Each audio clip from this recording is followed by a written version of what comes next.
Coming up, a Sad Styles production. Get into it! There is a full documentary about DMX. So he would just go around and rob people with his dog. That's crazy. That dog went to prison. Whoa. Yeah. A trial of the century. I just imagine the dog in an orange jumper on the stand, and his wife's in a sundress and a hat, and there's a little dog, and they start sobbing because they read the verdict. Even though justice prevailed that day. Yeah. Very sad. But here's the thing that I found so crazy is gave him a life sentence, right? 25 years, no parole. But that's 25 times 7 because it's dog years. Right, yeah. He was in there for a long time. The criminal system is not based to try a dog. But when the dog acts like a human and does human crimes. Do you remember like that moment in the trial where the lawyer was like, "Sir, what are we doing here?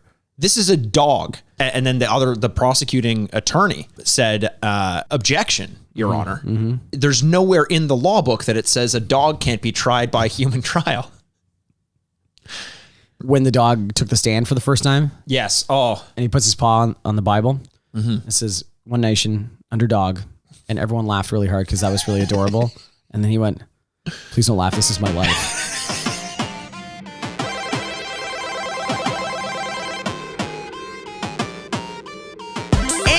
Happy holidays from the Retrograde. The podcast where we remind you what you used to love and whether or not you still should. I'm Andrew Bascom, and with me as always is the bad boy of podcasting, the real Grinch, Mr. Bebop himself. Ooh, I'm so Mikey Aaronworth. Yes, he is. That is Mike Aaronworth, and happy holidays, everybody. Ooh, I'm so pretty. So, of course, Mikey, you say that. Why do you say that? Because, listen, there's this boxer, and he is phenomenal. His name is Muhammad Ali. I've heard and of him. before he was the legend that he is now, I guess he was still a legend back then, he was in a video game called Greatest Heavyweights for the Sega Genesis, and that's the game that we're going to be doing this week. A game that I think may not be as well known as some of the other boxing games in the world. I think Fight Night is now kind of de facto #1 boxing game of all time. But this game is so far ahead of its time. Right. And we're going to get into a little bit why in a little bit. But before we do that, I mean, if you're new to this podcast, first of all, thanks for listening. Hey, thank you so much. Welcome. That is your gift to us. Secondly, typically what we do on this podcast is take a look back at the games that we used to play when we were kids, usually something we had an affinity towards. One way or another, we rate and review the game out of 4 bits based on our memory of the game. Then we take a bit of a break, play the game, play some of the audio. That makes sense. Come back, rate and review the game out of 4 bits as it holds up in the modern day. Simple premise. Super simple. So what are you looking at? What else do you want? That's all we do. Oh, I do want to say, yes. If you're in a former British Commonwealth country like we are, you have Boxing Day on the 26th. Right. And that's why we're doing a boxing game. Yeah, right. There is a connection, I promise. Sometimes we forget about the stupid reasons as to why we're doing anything. But there are 3 major reasons why we're doing this game this week. There's 3? There's 3. Okay, I'd love to hear them. One of them is because it's Boxing Day, baby. And we're playing a boxing game. 2 is because the game is called Greatest Heavyweights. And this episode, instead of getting into our normal bullshit, we're going to get into our Greatest Heavyweights of the year 2021. Bullshit. And more bullshit. And review and just kind of go over some of our past reviews and past scores and see where things landed. And the third reason is because this game came out December 25th of 1993. This is a day after the anniversary of this game. What a weird day for a video game to come out. It really is. Like, instead of selling it for the holidays, they're like, I hope everyone rushed out on Christmas to go buy a video game. No stores were open. We didn't think about this. Order it on Amazon. That's not going to be out until like 20 years. Jeff Bezos is a teenager. He's selling books out of his garage. Yeah, like I just love the idea. Yeah, like showing up, like we're so excited about this game. This is gonna be great. And you're like, day 1 show up today? He's like, what? Show up where? We're not even at the store. It's locked. Oh, day 1 sales 0. Zero. He's probably in the negatives because a few staff members took inventory. Like, just a bunch of people of other denominations sitting in the boardroom, like, I don't get what's going on. Why aren't we selling this game?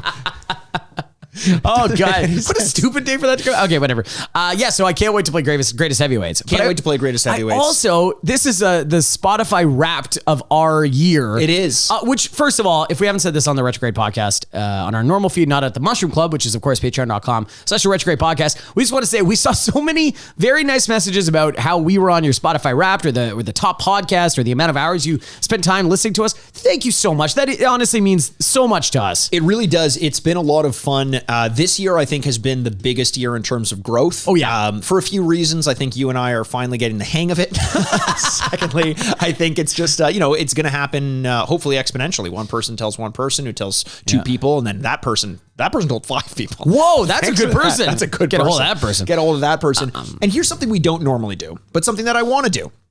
I want to read out a few reviews that we've received recently on iTunes and urge everyone who's listening, if you haven't given us a rating and review, this is one of the reasons and one of the ways that we can actually see some growth, grow the community.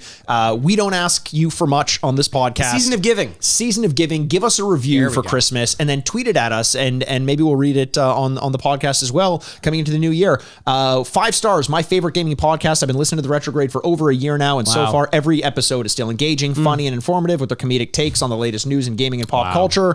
Blah, blah, blah. A lot of stuff about Mikey's amazing. This is actually like an essay of a review, but thank you so much to Create Sean via Apple Podcasts from Australia.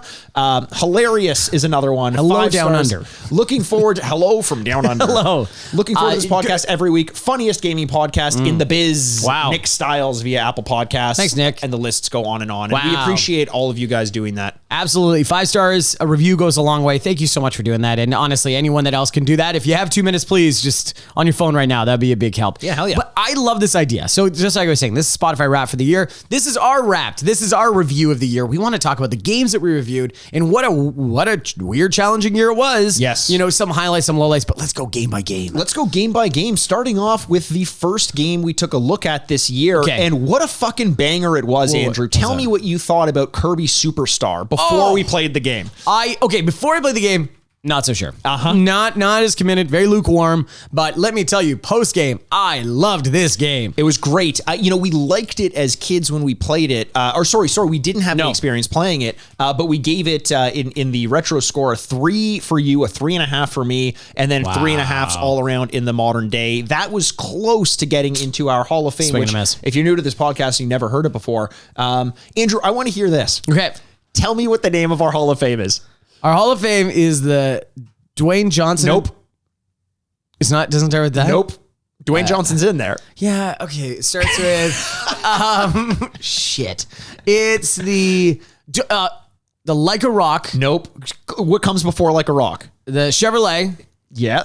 Like a Rock. Well, you're missing. Shelby Silverado, Yes. Like a Rock, Dwayne Johnson & Johnson, a family company, Hall of Fame trophy. Trophy Hall of Fame. Hall of Fame trophy. The Chevy Silverado, Like a Rock, Dwayne Johnson & Johnson, a family company trophy, Hall of Fame trophy. And if you're wondering why we don't have more listeners, that might be it. Well, we award this so few times. It is very few times. And plus, you do the award. So, or we do drops as well, too. We do a lot of drops. The next game we did was... Also, I have excuses. Well, of course we have excuses. I am a poor excuse for a podcast host, so we all have our own excuses. Alien Hominid, the next game that came in there. Kind of a good one all around. A 5 in the retro score, a 5 in the current score. I kind of liked it a little bit more than you did. I think, maybe a little bit more patience for those arbitrarily frustrating games sometimes. But then there's other times where you get irrationally. I wouldn't call it irrational. No, I think very rationally angry. It's so funny. Yeah, I don't know if you get the pleasure at home by listening to this, but you could tell when Mikey is losing his cool with the game because you'll have this like underlying growl. He's just like, I don't. Why do you even do this? Oh, and and nothing makes me because I start smiling from ear to ear because you'll hear the grumble in my voice and then a lightness to your voice. It makes me so happy. I'm like, oh, Mikey's going to flip the fuck out. And I did flip the fuck out many times. I think about Ken Griffey Jr. baseball often, which we'll get to at some point on this list. 1,000%. Okay, we'll get to that. Lost Vikings was another one that came in. Remember Lost Vikings? Yes. I mean, all this feels like it was years ago. I know. Lost Crazy. Vikings, an old Blizzard game, believe it or not. 5.5 in the retro score, 5.5 in the current score. I kind of remember it being higher than that, but it is a total of 11. I thought I was higher too. I really liked that game. It was fun platforming, kind of like just a crazy idea. I feel like video games aren't like this anymore where it's like, well, that's the weirdest thing I've ever heard of. Yes. Let's make a video game out of it. Yeah. Cool. Why don't you give me your prediction, Andrew, of what you would have given our next game, episode 143, Scott Pilgrim? Oh, because this is curious. Because people, if you come up to me on the street, which don't do that, I don't want to talk to you. Yeah, I hate that. I'm busy. We have a barrier for a reason. Exactly. Yeah. And last time a fan came up to me, guess what I did? What's that? I buried her. Buried her. out of my barrier. Oh, Yeah. If we didn't want this barrier, we would just host an open mic Yes. at Mikey's place every week. Which don't tempt us. If you have Toronto listeners who want to do a live show, like we might do it. We will do that. Yeah, we will do that. We were going to before COVID. Yep. But the Raptors were making a run for it, and we're like, who in their right mind is going to come see us live instead of going to see the Raptors live? So we're like, we'll wait till this is over. Little did we know we would not have much time. We got beaten by a television program. Yes. Yeah, they're like, Yeah. it's either we turn on the TVs or do your show. Okay. Well, And the TVs won. the TVs won. The TVs will always win. The TVs will always win. The TVs have passed the singularity by a mile. The revolution was terrible. The revolution will always be televised. Scott Pilgrim, we each gave it 3s in the retro score and 3s in the current score, a total of a 12. That's it. But that's 12 out of 16. Yeah, no, that's or really 12 out high. of 14. That's really good. Yeah. 16. 16. Yeah. Yeah. Also, maybe why we aren't better at this. You don't even know the total score is of our... What is it out of again? People know this about me. My math isn't great. Your math is terrible. We got Dead Space, another game that has a remake coming out. Yeah. We did right now. We're getting into February, which is coming up. Which is coming up. Which I think we have a really good idea for. So Yeah, more scary games. more... Yes, just different. Scary but different. Scary but different. Yeah. So in February, we had Dead Space, we had Alan Wake, Little Nightmares 2, and The Thing. Which of those games do you think got the highest retro score, modern score, and overall score? Okay, Little Nightmares, I think, got the highest modern day score and maybe possibly overall score. Little Nightmares was a game that you and I both really enjoyed. This is Little Nightmares 2, and it was right around the time it came out. We did a live playthrough. Yes, we some did. of it on. Yeah. This was a total score of. For the current score of Little Nightmares, you're right. That was the highest one. Yeah. It was a 7.5 Wow. out of 8 in the current score. So I would think The Thing is probably pretty high in the retro scores because we both love The Thing, and I didn't feel the same way about Dead Space that you did. So I'm gonna go with The Thing. Yeah. The actual the highest overall score was Little Nightmares. Okay. We did Little Nightmares 2. We had a 12 from The Thing. The Thing was a great game. I love The Thing. PlayStation 2. So much fun. So far ahead of its time. Yep. You have a group full of people. You never know which of them are going to be things. Yes. Just thing things. 1, thing 2. Who knows how many things? From Addams Family Thing. Yeah, exactly. Yeah. And there was a hand running around as well. What was the hand called? Thing. What was the guy with all the hair called? Mr. It? No. I don't know why I titled him like that. Mr. Mr. It? Why I obviously. I think it is a Mr. something. Is it Mr. It? Yeah, something like that. Okay. So overall, the highest score, was a 13 for Little Nightmares 2. Yeah, wow. In that, we moved to another interesting theme month. Oh my God. So many theme months. Do you remember in March? I don't even remember what we called it. Mikey, I'm already shaking my head. I have no idea what you're talking about. What theme was March? March was the food-themed video games that we did. You remember that? Yeah. Jesus Christ. What did we even call that? That was so... I can't believe we're running out of... Someone is telling me memories of my life, and I'm like, no. Honestly, no. I forget that I almost forgot that we did these games. We did McDonald's. Oh, yes. McDonald's Treasureland, Okay. Cool Spot, Pepsi Man, and Sneak King. Yeah. Sneak King probably being one lowest. of the lowest rated games that we've done. A 1.5 overall. And that game sucked. Guess what got the highest overall score? McDonald's. Or sorry, not a 1.5 overall for Sneak King, a 3.5 overall. Okay. The highest was a tie between two games, and I bet you can probably guess them. McDonald's and... Oh, man. Is it... We were. Is it? It's Cool Spot or Pepsi Man, right? So, I really liked Cool Spot and I liked the animation, but Pepsi Man was really interesting and fun. I think it's Pepsi Man. It was, Pepsi Man. Wow, nice. Okay, cool. Cool Spot is 7.5, which seems a little bit low. Yeah, it does now that seem I'm low. thinking about it, but a 10.5. Pepsi Man. Here's the thing: if you're out there listening, goddamn, what a game! Shares an actor from a famous movie called Saw. Not sure if you ever heard of it. Yeah, we leave February and then we have a thing from a guy from Saw. Right, and of Mike course Butters. Mike Butters. Mike Who Butters. could forget? It's just, you know what? So growing up when the internet first hit and you could watch videos that you'd never seen before, outside of pornography, all these Japanese ads flooded the internet of going like, did you know these famous American actors went to Japan to do these advertisements and Right. stuff like that? Pepsi Man felt like the modern version of It that. seriously Where did. you're like, what the hell is this? And they're like, they're selling Pepsi. Yeah, or it kind of felt like Japan came to the United States because it was in English. Yeah. And I don't know anyone who played it here. The only reason I played it was a friend of the show and infamous character, I think, that I refer to all the time. My old best friend, Leo Lee. From grade school. Leo Lee is lying in the darkness. He's in the grass right now. He is going to come back and strike one day. He will. I hope he does. I would love to. I don't know what he's doing these days, but I'd love to have him on the podcast. I hope he's doing well. Apparently he's not listening to this. So we moved on from who the fuck knows what that was called. Oh my God. I mean, was it Munch? Couldn't have been Munch. No.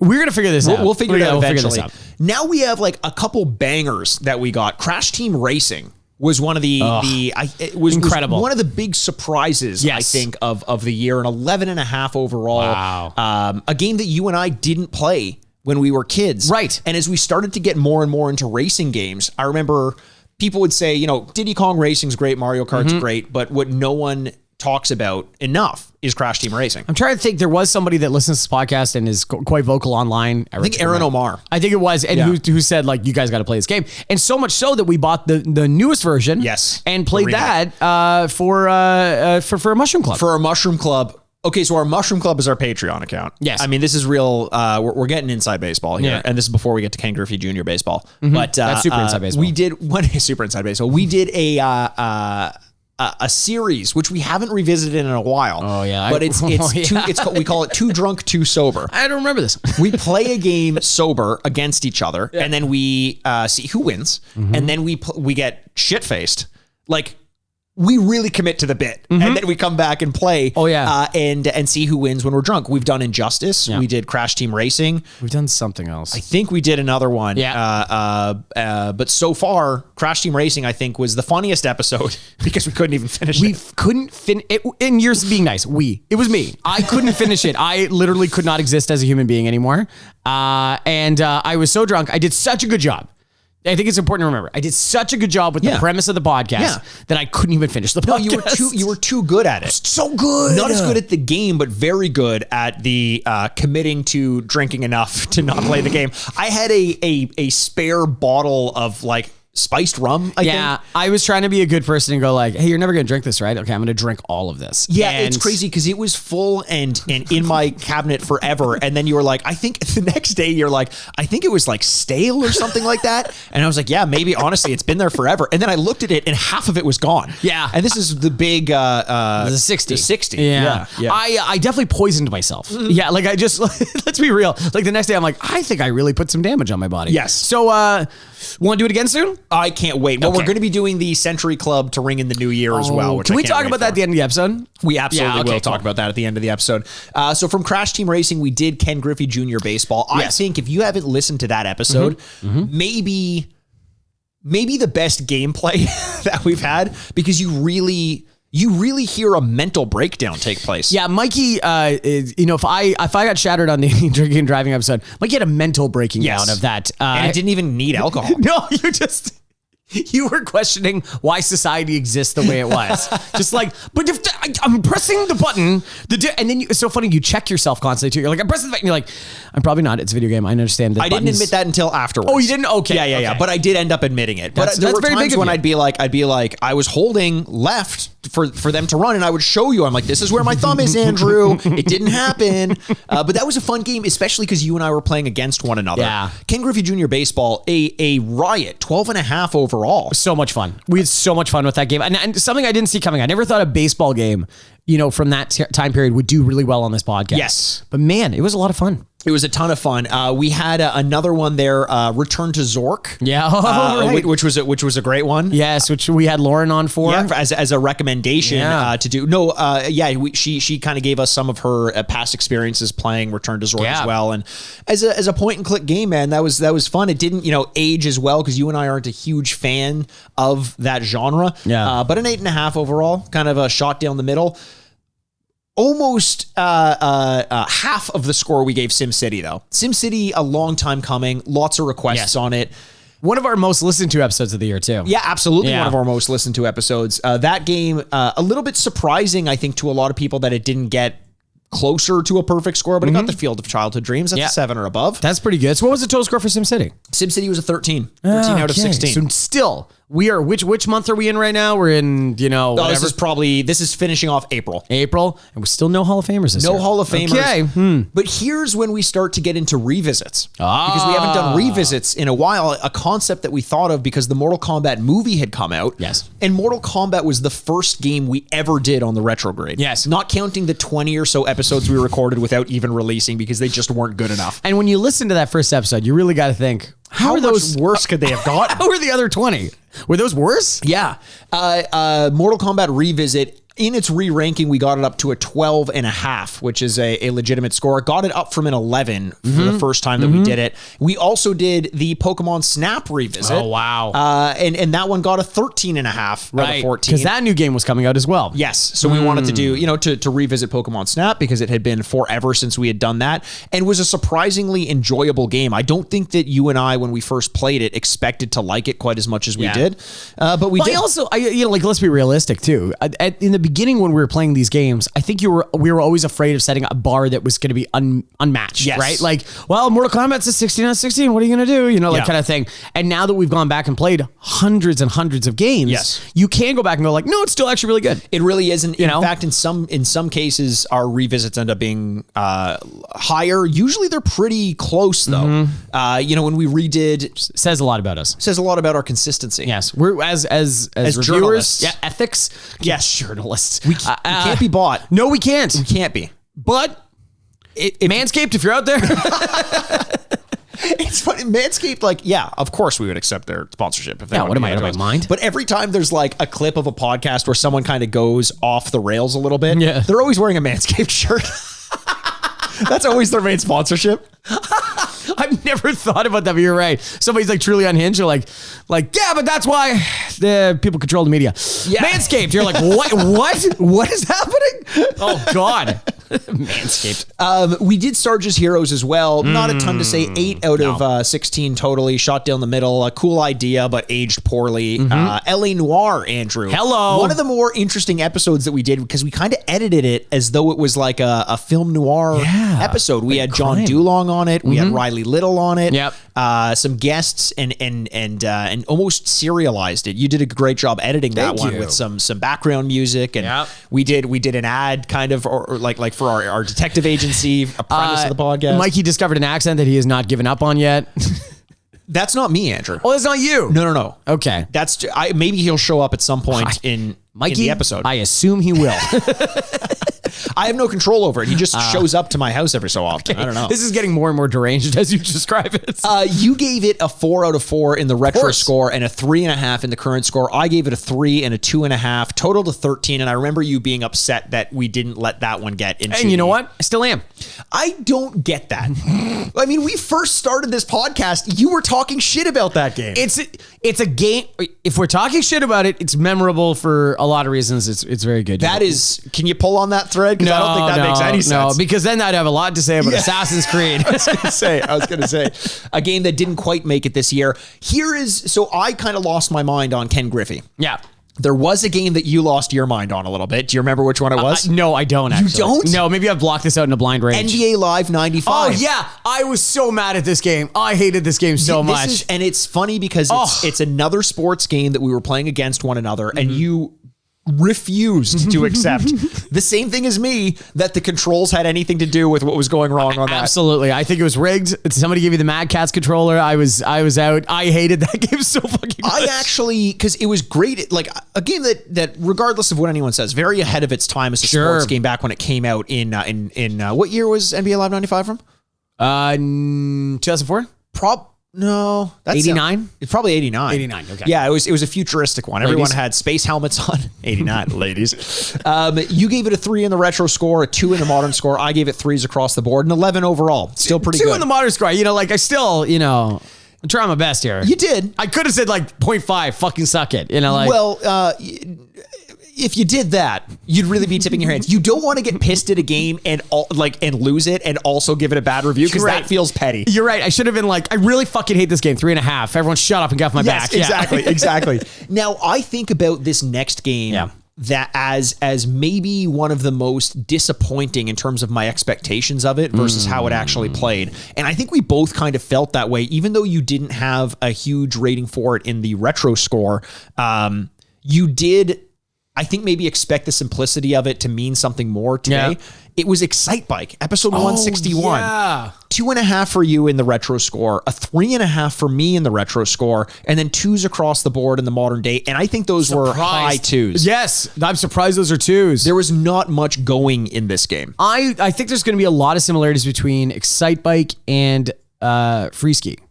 Ski Free. Damn it. I did the fucking thing. I did it on the episode too. You're right, though. Absolutely. You know what I mean? Ski Free, an episode that came out only a couple weeks ago, and we realized that sometimes simplicity from 30 years ago is not what you want. No. It just isn't. It doesn't have as much to it. Excite Bike, we basically beat the game in 10 minutes. Yeah. It was like we did everything there was to do. And then you just kind of sit around and go like, well, what else you want to do? Yes, I guess we do exactly. it in reverse. You know? Anything you can. Speaking of reverse, I think the reverse in terms of our expectations versus what actually happened, and reverse in terms of a reverse backflip to avoid the enemies. Ninja Gaiden is our next episode. Okay. One of the best games we played all year. Honestly, so much fun in the modern day in a way that we never expected. No. And also, here's the thing. We've been doing retro video games for, the past 3 years? Yeah, I would say it's 3.5 under 4 years now. Yeah. Crazy to think of. No. When we started off, though, retro games were a lot more difficult for us. We hadn't conditioned ourselves to play them in the way that you're expected to play a retro game. Yeah. Nowadays, I think we have a bit more of a palate for it, or a fine palate. It is the scotch of video games. How so? Well, because you first take scotch and you're like, this tastes like peat. Yeah. Davidson. Ashy and gross. And I don't understand its appeal. And there you go. There you go. That's a good one. That's a good one. Yeah. And then you kind of have it, and then it becomes this thing that you're like, yeah, it is harsh, but that doesn't mean it's bad. Right. And Ninja Gaiden was definitely that. We gave it 3s in the modern day. Unfortunately, that only gave it a 10 overall. The same score as Excite Bike. Ooh. I know, right? It's tough. I think it's just, for the most part, early on we would refute things that were challenging. Yeah. And now we get excited by the things that challenge us. And Ninja Gaiden was just awesome. Yes. Like, I just can't believe how good it was for the years it came out. Especially, remember, we played it on the NES Online, on the Nintendo Switch. And one of the keys was that you could create little save states that you could go back to. So if there's an annoying moment that you don't want to have to keep replaying, you can kind of pause the game there, and if you die, you go right back to it. Sure, it's cheating a little bit, but it really helped us explore more of the game than we typically would have otherwise. Cheating who, though? Cheating who? Yourself. There's no victims. Yeah, you are the victim. Why am I the victim? Because you didn't get the full experience. I think I did. Did you? If you keep asking questions with questions, you're not going to get anywhere. Why? Oh, tell that to Soccer. Can you tell that to Socrates? Oh God, it's so funny. If you don't throw a controller like Ryu Hayabusa throws a shuriken, what are you even doing? That's a good question. You could ask that at any time about anything. Yes. You know what I mean? Like, Mr. President, if you couldn't even get through it, but you could ask that at any time. 45. 45. One of my favorite things to do is now bring him up. He's like somehow that we've forgotten. Like, oh right. Yeah, that only happened recently. Oh, God. I hope everyone's drinking eggnog at home right now. I hope so. We're going to get silly. The next 4 games are kind of sporty games, a little bit, with one minor exception, but we did. Which Spice Girl was your favorite?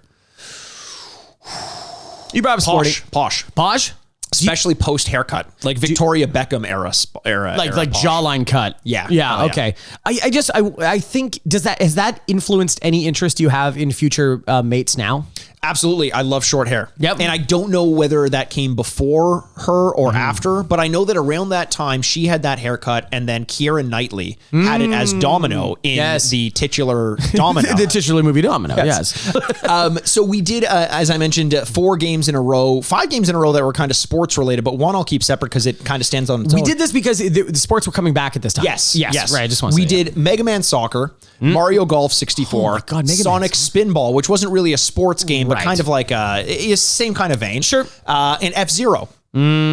Of those ones, I actually really liked F-Zero. Yeah, I did too. I think it had a lot more. You know, in the modern day, it was kind of the replayability wasn't there as much as it could have for some other games. Like Excitebike, it kind of felt similar to that, where it's like you play the levels and then it's like, what more do you do? But it did have more of a sense of speed than I expected. Yes, that's for sure. 10.5 total for Mario Golf 64 and a 10.5 total for F-Zero. 12 for Sonic Spinball, which I think was a surprise for both of us. Oh, we really liked that game. Actually, that is one of the games I think we played the longest. Yeah. For actual gameplay. Yeah. We just couldn't stop playing it. It's that marriage of that marriage story of Adam Driver and Scarlett Johansson. No, that marriage of pinball kind of gaminess to story is something that just felt very ahead of its time.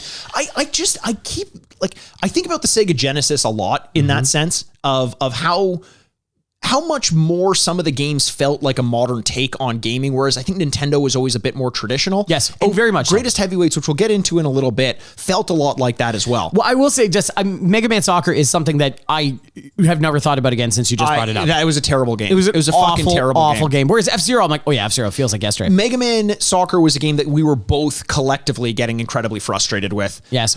We just embraced the insanity of it and just were like, I don't know, you won one. Not at each other. It was just like, who the fuck knows what's going on? Exactly. I think we were playing, you and I were playing together against the computer. That's what it was. Yes. Right. Yes. The next game was also sports. We did it. Also, actually, one quick note, Mario Golf 64, we did because the Mario Golf game was coming out. And that Mario Golf 64 is objectively, and I've said this before, a better game than Mario Golf Super Rush or whatever the fuck it's called. Yeah. That is a bad game, a complete misstep along the lines of Mario Tennis in the new Mario Tennis game as well for the Switch.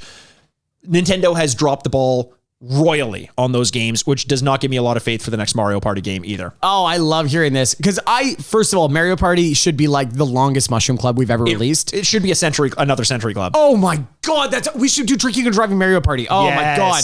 Okay, sorry, we're just coming up with ideas on the air now. Space Jam, another game that frustrated you quite a bit. Fucking shit, that game. I hated that game so much. A 4 total score. Good. A 4. Well, you know what? What was higher, the Rotten Tomatoes score for the new movie or our score for the old game? Yikes. That's a good question, but we followed that up with a banger in Contra. Contra 1. Yeah. And then we followed Contra 1 up with another banger in Contra 3. Oh, 3. Yes. 3. Contra, because Contra 3, the Alien Wars was the one that I played a ton as a kid. Lance Bean and whatever the fuck the other Chuck guys Meathead. Chuck Meathead. 168 and 169. Nice. Overall, we get, Andrew. Yeah. Our first entry into the Chevy Silverado, Like a Rock, Dwayne Johnson & Johnson, a family company trophy, Hall of Fame trophy. Yeah, we got it. Now I can get an admittance into that Hall of Fame. Contra 1, a good game, Yes. 10.5 out of 16. Not quite as high as the 14.5 that we gave to Contra, the Alien Wars. One of the rare instances, Andrew, a perfect score for me in the retro score and the current score. That is rare for you. It is. I think it's rare for both of us, but this was just what that game meant to me growing up. It's rare for Donkey Kong too. It's rare for Donkey Kong. It is. It's rare for Diddy Kong. It's always rare for them. It's rare for GoldenEye. I was going to say GoldenEye. God damn it. It's rare for Banjo-Kazooie. It's rare. It's rare for Conker's Bad Fur Day. How do you like your steak? Well done. Why do you ask? Unrelated. Do you actually like it well done? No, I just wanted to fuck with you. Good. Psychopath. Mario and I think the Psychopath would like it not cooked, right? No, 'Cause it's red and I bloody. actually think that people are like, yeah, I like it. Oh, wait, I think I was in my head describing Donald Trump again because it's like, I like it well done with ketchup. You're like, okay. Okay. Let's everyone keep an eye on that guy. And we did for 4 long years. Mario and Sonic at the Olympic Games. Oh, God, Episode another banger. 170. 4 out of 16. That game was almost unplayable. Yeah. And even if you could play it, why the fuck would you? What was the event you were very good at? Archery? Archery. I dominated archery. You killed archery. Inexplicably. Yeah. I can't do it in real life. Oh, It's God. impossible. How about Jelly Boy? Okay. Episode 171. One of my favorite episodes we recorded all year. Yeah. We are Jelly Boy. We are Jelly Baby. We are Jelly Baby. We are Jelly Baby.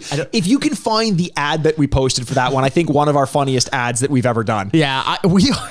your description of how it was just so unique too. It's a British video game, so it didn't really have a lot of time in the States and Canada. And the description of what is going on in that game made no sense. You got in an elevator that had to go to the boss, but like we are Jelly Baby. And Mario was guarding the elevator. Yes, a Mario facsimile is just around like ready to beat the shit out of Jelly Baby. It made no sense. That's what it made. No sense. Jelly Boy, great game. 11.5 out of 16. There we go. We also had. I don't know if I mentioned this when we talked about Alien Hominid, but that was a recommendation from at Ramona on Twitter. Our guest in the next week's episode, Dave Mira, who came on.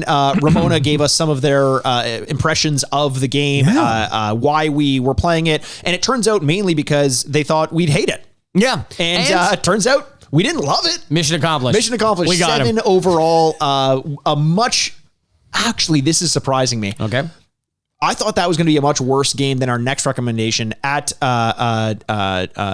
Rev Dead 2. Oh, yeah. Joe. Yep. On Twitter, Dog's Life was the recommendation. Oh, yeah. For Dog's Life, a game that had so much potential. Yeah. We should have loved it. We should have loved it, but it ended up making us insanely motion sick. So very sick. Like there's been very few games. I remember what was another game? I think it was GoldenEye where you're like, I don't feel good after this. I started dripping sweat. This one, I'm usually pretty good at this stuff. I had a cold sweat by the end of Dog's Life. We literally had to take like a 20-minute break before we started filming walking again. around. And I guess that's why I got a 7.5.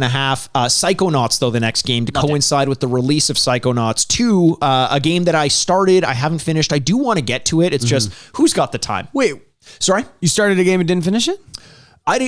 Is that what I said? I'm pretty sure that's... I don't think I've ever played Psychonauts 2. Really? Yeah. You should. I heard it's good. I've heard it's great. But if you do start playing it, do you promise to finish it?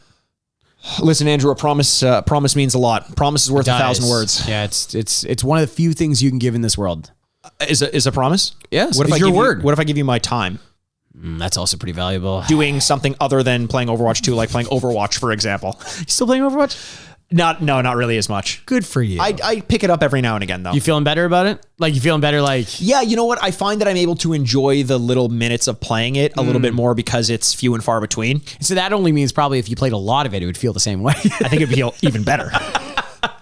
Psychonauts 13.5 out of 16, close to joining that the Chevy Silverado. So close. I love that game. It's a great game. The writing was so funny. It was so imaginative, so creative. I really, really like that game. I'm surprised I haven't played Psychonauts 2, a nominee for Game of the Year, and a game that I really should get back to. And then we get into one of our most fun months of the year, and we're going a little bit long here, but we got to cover through all of it. This one's just for us. Yeah, that's right. The next month, our most successful theme month we've ever done. A lot of new listeners. A lot of fun to be had. Is this September? This is September. Oh, wow. We're already in September. We're in September. 4 games we did. Virtual Springfield. Yeah. Simpsons Wrestling. Right. Bart's Nightmare. Yeah. Simpsons Hit and Run. Well, I don't need to guess about which was the most successful. We already know that. It's clearly Hit and Run, which I think is the next introduction to the Hall of Fame. It is. All right. Ring the bell. The Chevy Silverado, like the Rock, Dwayne Johnson and Johnson. Oh, Johnson and Johnson and Johnson and Johnson. Oh, let's plug him back. Company trophy. Plug him out and plug him back in again. I think he's broken. One of the most disappointing moments of that month, though, was playing Virtual Springfield. Virtual Springfield was the one that I was the most excited for. Yes. It was the one that left the biggest impression on me. And what kind of mark would you say it left on you? Indelible. Was it indelible? Yeah. Okay. I kept thinking, is this delible? It's indelible. And it's indelible. Someone opened up the delible, reached inside. Yeah. Well, there's a Dell inside, or there's Intel inside that Dell. Yeah. Every time, what's crazy though is every time I opened up the box that Dell was in, I just hear "Hello from the other side." I was like, "What is happening with this?" Oh, there's a Dell inside that Dell? Yes. Oh my God. I was thinking it's the farmer in the Dell. Oh, really? Yeah. Oh, the farmer in the Dell. That's Steph Curry's dad, right? Yeah. Yeah. Dell Curry. Yeah. No. Mm-hmm. Yeah. Yeah. Yeah. Yeah. I got it. But did you grab a number? Did you grab a number? Because at the deli, they're the deli. Yeah. 48? Yeah. 48's over there. That deli, my favorite deli, I think is located. What's that city in India called again? Is it still called New Delhi? Maybe. I don't know. It's not new anymore. No, it's not. It's like how Newfoundland, the Canadian province, was recently changed to Foundland. Yeah, in York City. And Yes. Yeah. York City. At what point? At what point do we get The to state York jersey. City? The state jersey. Yeah. Hampshire is just Hampshire. The kids on the block. New Coke just became Coke. So like, that's true. So like it's Virtual Springfield was the one. The negative side of this podcast, first of all, our mental health. Second of all, this is one of those ones I wish stayed in the past because playing it, I was like, wait a second, is this just bad? And it really, I understand at the time the chance to explore Springfield and to make Springfield a 3-dimensional or some capacity of that was really exciting. But man, it just does not hold up in any capacity. Yeah. It's every so often there's that game that we replay and it's like, what the fuck happened? Oh Come my on. God! Like it's almost I judge myself. Yeah. But I don't judge myself, and nor should you, for giving the highest rating of the year and one of the highest ratings of all time, Which is crazy. to the game. It's not crazy. Simpsons Hit and Run. Well, okay. Like we've made jokes about this in the past of like, oh, people are gonna hate us, all this kind of stuff. But the way that the scoring system is built would reward something like this. It's about a topic we love. Yes. It's a game style that's super applicable and like also will age incredibly well. And it's just fun. It's fun all over. I agree. There's one other game. This is, and to your point, we're not objective reviewers. No. We're subjectively reviewing what we thought of the game back in the day, back when we loved The Simpsons. Yep. And then today, a game that just holds up enough to give us what we want, is playable and is funny. It was just so enjoyable. Simpsons Hit and Run. Yep. One other game got a 15.5 in the history of the Retrograde.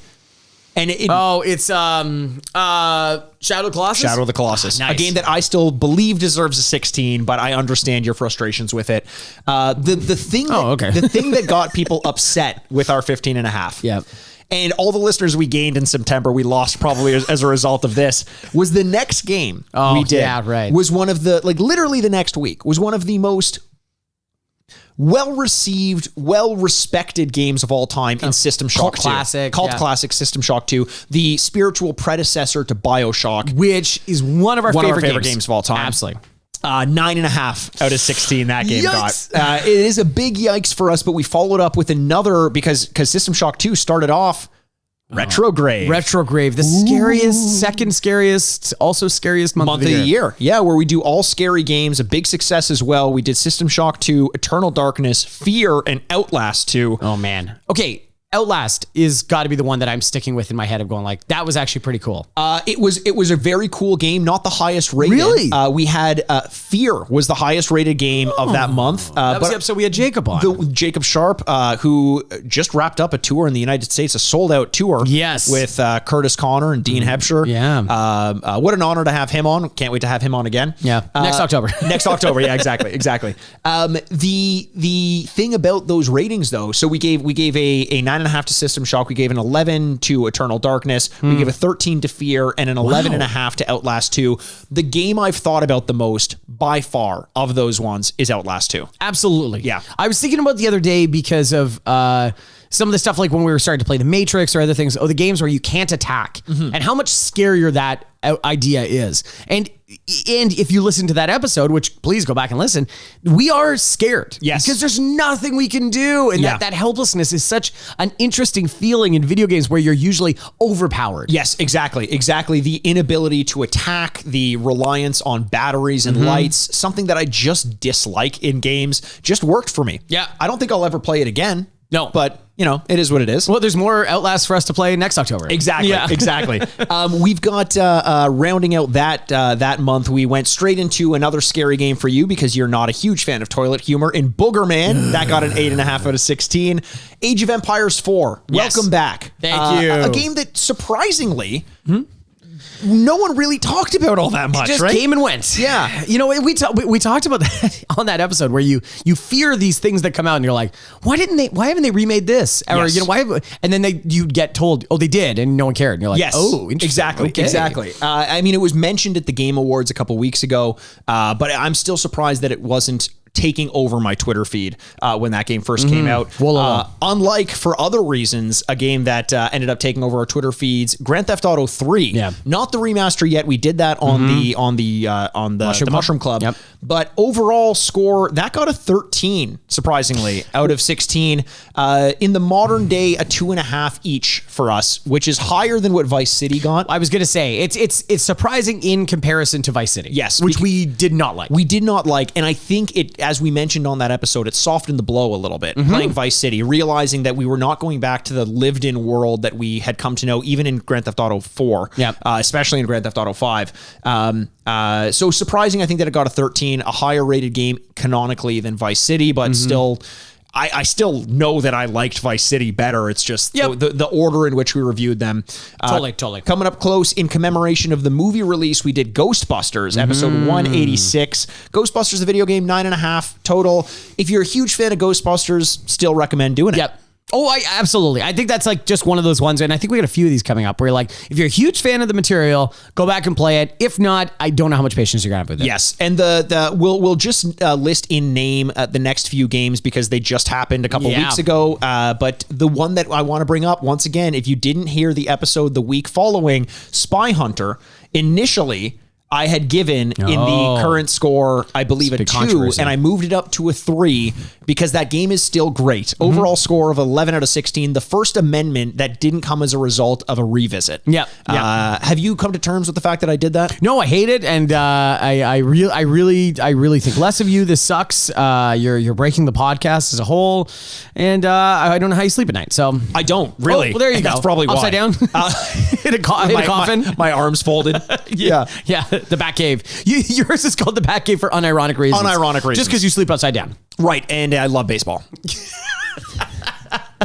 And Play-Doh. Exactly. Yeah, okay. Yeah, there you go. Caves. We rounded out the year with Spider-Man from the year 2000, Ski Free, and Path of Neo, and then the last game of 2021 is this week's game, Greatest Heavyweights. Boxing game, a game that I cannot wait to get into and to talk about. Andrew, as we mentioned, we want to give this game reviews eventually based on what we remember of the game and based on how the game holds up in the modern day. You don't have any experience having played this game, right? I never played this game, and I'm so glad we're doing a boxing game. We've only done Mike Tyson's Punch-Out in the previous, that must have been like 2 years ago. Yeah.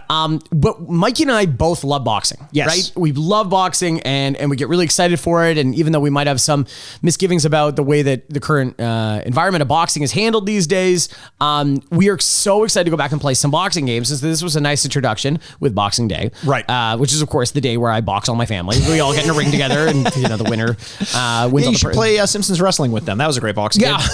Yeah, 100% I should. We should get into the cave of Path of Neo and I'll just fight on a platform.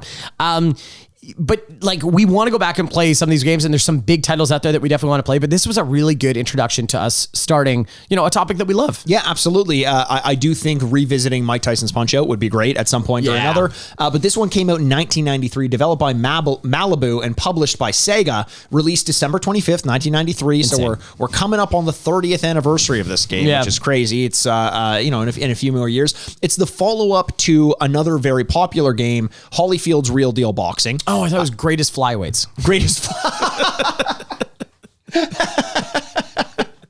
Greatest Catchweights. Yeah. All right. I'm so excited to talk to you about this, Andrew, because I think that this truly is a game that we would kill for in the modern day. Why do I say that? Yeah, why do you say that? Thank you for asking. No problem. It's because this is a game that is a love letter to the history of boxing. Why do you say that? This is not a snapshot of boxing. I'm going to ask that a few more times. It's great. Thanks, Socrates. Yeah. See, I told you asking questions can get you somewhere. It's not a game that is focusing on being a snapshot of what boxing was in 1993. Why do you say that? It's called Greatest Heavyweights. It still works.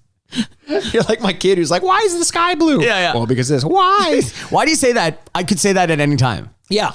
Okay. And I would gladly answer because I love talking. Keep going. Yeah. It's not a game that has the champions of the era or the fighters of the era. Yeah. Why do you say that? Well, because instead they chose to focus on some of the greatest boxers of all time. Oh. Why do you say that? Because everyone loves the likes of Muhammad Ali, Jack Dempsey, Joe Frazier, Larry Holmes, Evander Holyfield, Joe Louis, Rocky Marciano. Joe Louis. I know, I always say Joe Louis because it's like that's food. a dessert. I did that on the last week's podcast as well. Rocky Marciano and Floyd Patterson. Wow, Floyd Patterson Yes. too. Wow, this is a very this is like a really good That's collection the thing of. is it's not like they just picked and chose who they could go. There's Yeah. like some deep cuts in there. Yeah, Like, it just there's no feels- Bo Riddick or something like that. No, Like, no, of the no, time, no. Even though Yeah, Bo yeah. Riddick was actually kind of underrated fighter. Yeah, but do you like, mean Riddick Bowe? oh Jesus Christ, that's what I meant. Riddick Bowe loved Joe Louis. There's also 30 Jesus. imaginary fighters. Okay. And I want to go through the names of some of those fighters. yes. Okay. All right. So we're going to go in order from the lowest ranked to the highest ranked. Okay. I'm not going to name all of them, but I'm going to name most of them because a lot of these names are worth getting into. Good at listing things today. You got Jack Stellino. Okay. He's Italian. Oh, there he goes. He's back. Is this Italian? There he goes. Hey. I don't know. I don't think you really want to give a nationality to this accent. I don't know what you're talking about. Oh boy. Mamma mia. Oh, there we go. There he is. Yeah. Okay. Cool. He's the mafia boss from GTA 3. Byron, you mean Luigi? Yeah, Luigi. Luigi, yeah. Byron Flagg, Jimmy Wheeler, and then we rounded out with Clayton West. Guess where Clayton West is from? Texas. Canada. Oh, what? Oh, okay. Well, He's probably friends with Kenny Biggs, who is not Canadian. But you know who is Canadian? who is that? Wild Bill Ivy. Wild Bill Ivy. I feel like the creators of this game saw a picture of the Calgary Stampede and Yes. just assumed all Canadians are like that. This sounds like more like a wrestling game. Yeah, it really does. Yeah. Well, because with the likes of Lightning Lou and Lloyd McAdoo, Lloyd McAdoo? did I fucking stutter? Lord McAdoo? Lloyd McAdoo. Lord Lloyd McAdoo. And it only gets better. We got TJ Sharkey, Oh, yeah. Swifty Gish, Swifty Gish. Smoke Spitz, Smokes. which sounds like a combination between Smoke and Reptile from Mortal Kombat because Reptile spits acid and Yeah. Smoke's name is Smoke. Yeah. Hey, that could have been it. Or the other way around, where they saw this game and they're like, let's. I think I got an idea. Yeah. I also think it's like if a popular Motown singer decided to go rap instead. Smokey Robinson spits. Yeah, baby. Why do you say that? Well, because that's not going away. No, I'm just going to have that in my back pocket all the time. Put up your Duke Fosters. Duke Foster. Love. Fireman Jones, baby. They're giving them jobs now? That's not a nickname. That's not a nickname. How disappointed are Fireman Jones's parents when they're like, Pediatrician Charles. Uh-oh, here comes Carpenter Ben. I'm going to nail you to that ring post, Yeah. baby. Razor Robbins. Sure. Stinky Cooper. Stinky. I'm sorry, the guy's name is Stinky? Yeah, Stinky Cooper.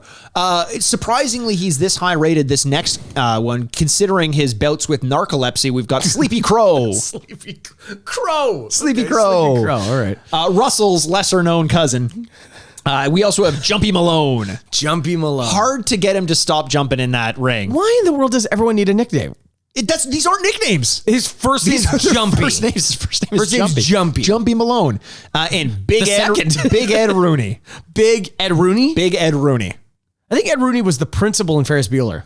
But, Huh. yeah. Well, now he's a boxer. And now he's also a pedophile, too. That guy. Oh, Yeah, that guy's had quite a life. Yeah. So That's a very nice way of putting that, by the way. Quite a life? Quite a life. Yeah. That's my way of not like, whatever, slandering him. So those are the fictional characters that you box your way through. A lot of game modes in this. The career mode, you actually create your own character. Oh, cool. Which is awesome. And the character you create, I remember this so vividly. You could have like fluorescent colored skin, like purple and green. You can make yourself look like the Hulk, which I did often. Yeah, that makes sense. The presentation, Michael Buffer's in here. Let's Get Ready to Rumble's in here. Wow. Which I'm just going to get sued for, I think. Probably. They paid so much money for that. You got to imagine, right? Because every time he says it, he makes $1 million. Yeah. They also have a replay feature, so it was all about the presentation. The gameplay. Yeah. You're going to be surprised by this. It's boxing. What the fuck do you want from it? You box people. That's the gameplay. Is it first person? No, it's Okay. there's kind of like it's up close, so you see people side by side, the two people fighting. You're not Yeah. just looking at people Yeah, in the yeah, audience. And then there's also like a Staring at little. Michael Buffer for a while. I can't believe he's here. This is so cool. You can get out of the ring now, Michael. You did Your your guys are doing great. Thanks, Michael. Let's get ready for the break. And there's a little diagram to show where you guys are in the boxing ring as well. So you can Okay. kind of like push someone up against the ropes. The interesting thing to me is the amount of love and attention they gave to the individual boxers, the real boxers, the greatest heavyweights in the game. Yeah. They kind of taunt you before and during the game, and a lot of those taunts have some link to what they would actually say in real life. Level of accuracy. Yeah, I mean, you got Muhammad Ali saying, "I'm so pretty," hence so "I'm so Mikey," and you have all these guys just kind of like talking shit to you before you fight them in the ring. It's great, and the way that they move in the ring mimics the way that they boxed in real life. You got Muhammad Ali kind of dancing around the outside, throwing some jabs. You got Rocky Marciano just walking you down with big uppercuts and hooks and things like that. Something that like just feels like we didn't get in modern sports games until like the late 2000s. Yeah. Where it's like, hey, Kobe Bryant looks like Kobe Bryant and plays like Kobe Bryant now, right? Like you could have their likeness, but not the way that they played. Sure. As I mentioned, you could create a character, which is weird for me because I did play this game back in the day. Okay. And I played it around 1993, so I would have been 4 years old. Wow. So when I was creating a character, I was creating an adult who was way too old for me. And now I'm going to be creating a character as a 32-year-old who's too old to box. So I really overshot the mark. I missed that period where it's like, presumably, I could be this age. I did love that period where I was creating characters in sports games where I was their age, and then I started getting too old for that, and I still was like, no, I'll make him 26. That's okay. He's an older rookie. And now I'm like, I'll make him 21. Yeah, exactly. I'm starting right from scratch. Yeah, exactly. I would love to be an 18-year-old joining the NHL for the first time. Yeah. Oh, there he is back. He's back. He's back. Hey. Why do you say that? Because I'm Italian. Okay. I did like you're like, oh, it's accurate smack talk. Like Rocky Marciano, like, I'm going to destroy you, you stupid Irish. I'm going to send you back. You're like, I don't know about this one. Cut the mics. I have a funny story about how I got this game. I'd love to hear it. My dad, when I was a kid, was part owner of a restaurant. Yes. It's called Garduni's. It was right outside of Maple Leaf Garden where the Toronto Maple Leafs played. And sometimes the players would go there. They'd have some events and some companies would like to host their events there just given the location. Sure. My dad and my uncle actually were partners in that. And there was an event there once where Sega came and showed off a bunch of their new games, a lot of their sports games. Incredible. Can't remember what the overall reasoning for it, but you had these cabinets with a Sega Genesis in it. The games were there as well. And my brother and I went, obviously, because we were big gamers, big nerds over there. Big nerds. And for some reason, we played this boxing game. We weren't into boxing at the time, but we loved it. And we spent most of the night there. Wow. We went home. My dad closed up the restaurant, came back the next morning, and he brought that game home for us. Very cute. So we played the shit out of that game, my brother and I, and it took us forever to even understand what was going on. Yeah. But we managed to beat it through trial and error because the internet didn't exist. The box didn't come with the game. We didn't have instructions. So we were just figuring it out as we went. All we knew was that we could create green humans. Yeah. And that was good. And that enough was for us. exciting. And that was exciting for us. We always wanted to be the Hulk and beat up Muhammad Ali. Do you want to that draft dodger? His colors don't run. I love the idea that your dad's like, do you want to meet the guy? He created the game. And you're like, thank you for creating a character which I can make him green. Thank you very much. And he just walks away and he's like, does he like boxing? And I don't know. Doesn't he know who Holyfield is? Yeah. So I'm super excited to go back. This is a blast from the past. I loved this game. I'm not going to give it my rating yet. We're going to play the game so you have some context for it. I do know that briefly you did play this game, but you may not remember it because you and I had played it together. Oh, really? Just briefly. Okay. So maybe it'll refresh your memory once you start to see it. But if not, we're going to see if we like it nowadays in our 191th episode. 91th episode. 91th episode. Our 191th episode. But considering I didn't remember I played Mega Man Soccer a few months ago, I will see if I remember it. But that's fair. That's fair. Only one way to find out. Only one way to find out. Let's ring that bell. Yeah. And go to the other side and punch each other in the head a little bit. Sounds like so much fun, Mikey. All right, we'll see you guys on the other side. Bye. Oh, I'm so pretty. There we go. Joe Frazier smoking. Yeah, he's smoking a cigarette. It's weird. Muhammad Ali, world heavyweight champion. Oh, there you go. Floyd Patterson, baby. Yeah. Man. Ooh, Rocky Marciano. One of the few to retire undefeated. Yeah. Yeah, which was great for the lineal championship, wasn't it? Yeah. Oh, brother. Jack Dempsey. Jack Dempsey has the face of a tough man. He really does. I like that they chose one from every generation, really, you know. It was like I think all lineal champions, right? Yeah. I think the next one would have to be like Jack Johnson or something like that. Yeah. But yeah. That would have been tough. As he That would have been like way back. yeah, right? but he's like standing there like this. yeah. Let's do this on the Queensberry rules. He was just so much better than everyone. It was like absurd how good he was. First of all, you want to do a career and just see what the creative players look like? Sure, yeah, let's do that. All right, so the name is going to be Mikey. It is? Hell yeah. Couldn't think of anything else, eh? What about Cassandra? Oh, yeah, we should do Cassandra. Cassandra should be our... It's our go-to name. Yeah. Which you can't do in Nintendo games. This is canonical. Yeah. For Cassandra. Because the word ass is in it. word ass is in it. Yeah. Good luck, Duplass brothers. Mark Duplass. Yeah. Get that disgusting, filthy last name off of our television. Cassandra. Cassandra. Okay. Head. What does Cassandra's head look like? Oh. This is bringing back such sense memory for me. So not a ton. This guy's That got guy. a mustache. Yeah, We got to that give guy. it to him. Yeah, that The guy. Roberto Duran type, I think we got.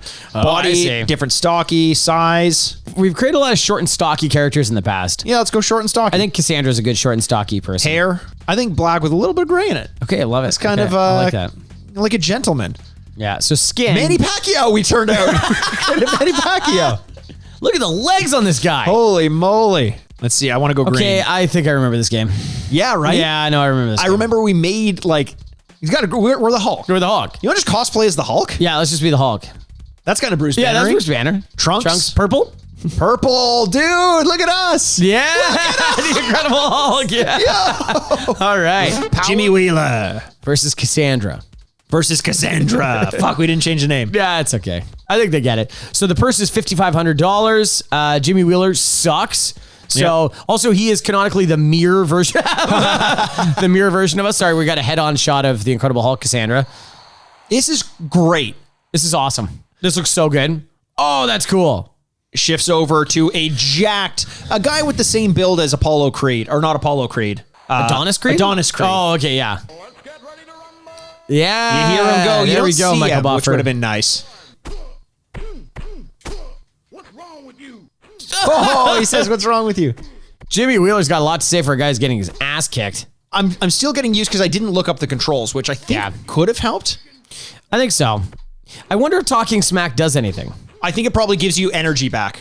So you can see as you lower someone's energy, there's it takes like, it's kind of like typical of boxing where it takes like a bit of the red bar down, but the more you take down in total, the more a gray meter comes and fills up how much you can get back at any given point. It starts blocking out the amount of max energy, which is Jeez. also a character we should have named. Max energy. Yeah. There is lines around your body and your head that are going down, which I assume is just like health bars. Oh, I see. Yeah, so it's how much damage you've taken to either one. I will say he has taken a lot of shots at our head and he's still winning the head battle, but I knocked him down, knocked him two down. uppercuts. I think I took his head off. 8, 9. Oh, it's a knockout. It was a huge knockout. Whoa, KO in the first round. He for is literally Cassandra the exact same body type and head type. and head type. It is a mirror version. Frank Mir version. So head jab. So it shows all the percentages. Wow, and this is everything. pretty Do you cool. remember that old Sega Sports logo? Yes, absolutely I do. Because I think that's Bo what Jackson was game. Oh yeah, hell yeah. Yeah. I think that was at my my dad's restaurant at the time. Was like a Sega Sports thing specifically. Okay. Wow, there shows a replay of shows it. the replay. It's Of great. oh, and this is cool. Cassandra rocks Wheeler. It shows the front page of the London Times newspaper. Hello. Hello. Keep it in morning to you. Little bit of an uppercut for you. Yeah. Oh, you want some tea with that uppercut? Oh, and now you get to do some training. This I definitely remember. Yes. Because now we've won $5,500. And do we want to eat? Okay, first of all, do you want to do loose weights, jump rope, multi-gym, speed bag, punch bag, sparring, jog machine, or a protein diet? Or eat. Or eat. So I think we want to get some power, right? Yeah, so punching bag with a little bit of punching stamina. and stamina. That sounds good. Yeah, let's do that. That's good. Cat. We're filling up our stats, baby. Yeah, here we go. Hell yeah. We're against Jack Stellino. Jack next. Stellino.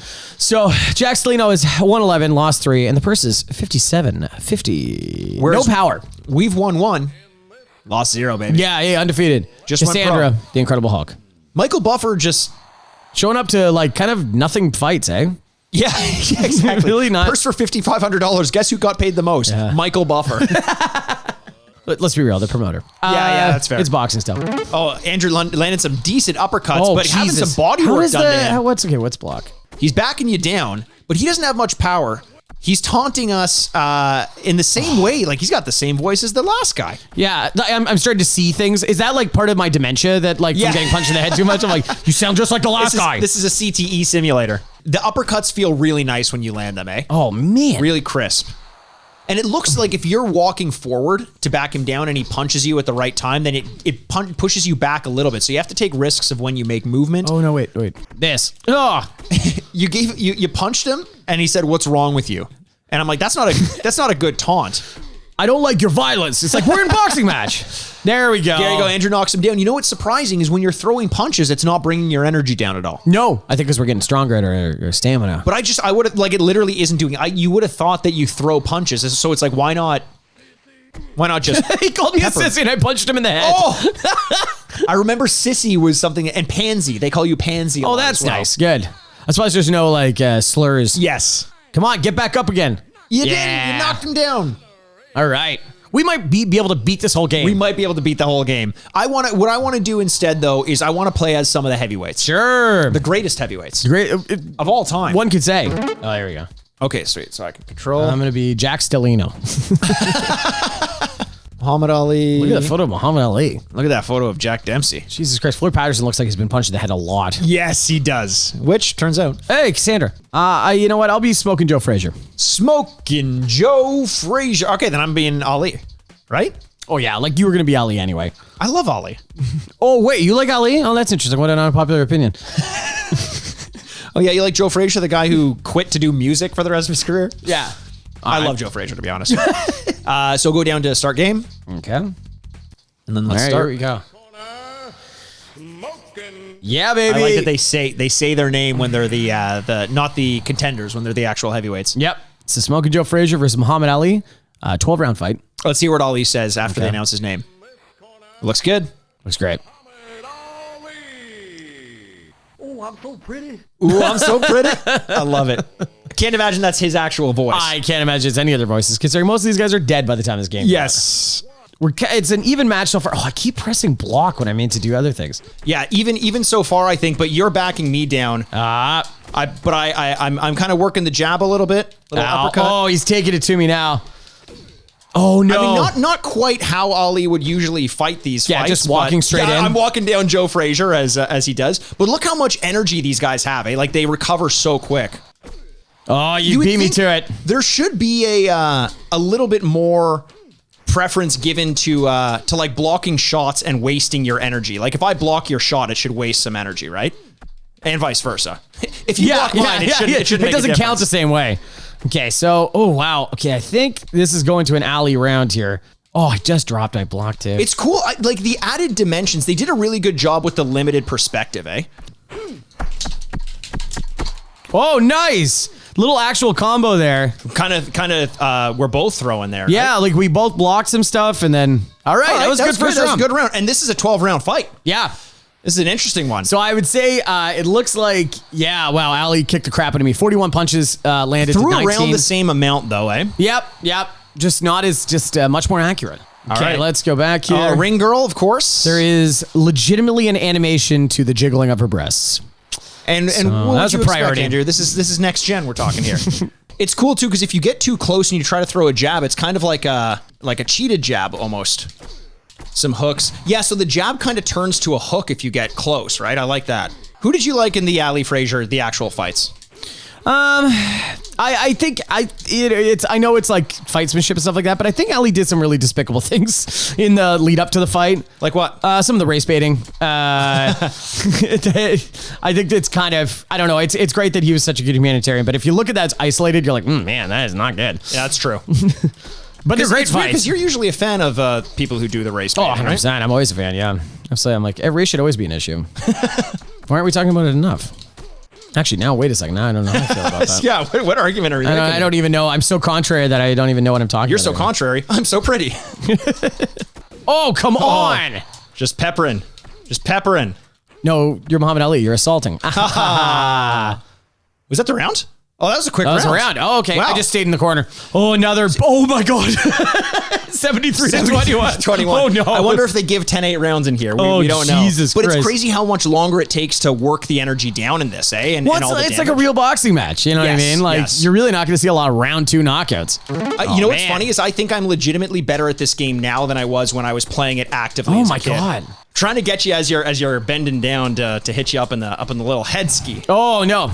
Because I don't like getting put in the corner like Baby does, and Who loves it? who loves putting Baby in the I corner. don't understand that movie. I don't get like don't stand up for Baby. He loves being put in the corner. He, she. I've never seen that movie. Who is a baby? Is it an actual baby? Boss Baby.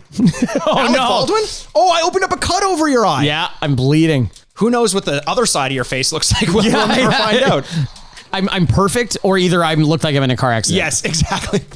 Oh, man. Yeah, it curves and you got just no eye. It's out of your socket. Yeah. What I am having trouble parsing here is not only are you landing more, you're throwing twice as much as I am, which is like I don't even know how I'm supposed to. It could be the character models. I It don't could think be it is though. I the think way it's they no. I think it's punch. you and me. I'm not ready to like. It's a Ken Griffey situation. Yeah, or NBA Live or whatever. NBA Yeah. Live. Well, the one exception was when we played Space Jam.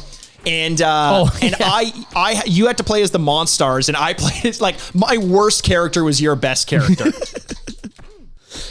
I tried my best. I was admirable in defeat. I complained the whole time.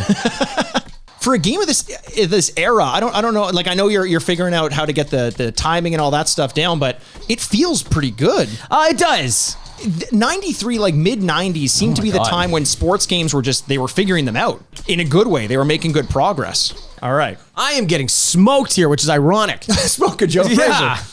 Jesus. I'm hot on the mic like Smoking Joe Frazier, the Hellraiser. My God. It's Wu-Tang Clan. Oh, very good. I don't know if you heard this about them. Yeah. Nothing to fuck with. No. Ain't nothing to fuck with, eh? Ain't nothing to fuck with. Joe I Frazier. need to close the distance. He's I'm a tough realizing man. I'm walking in and I got at least like.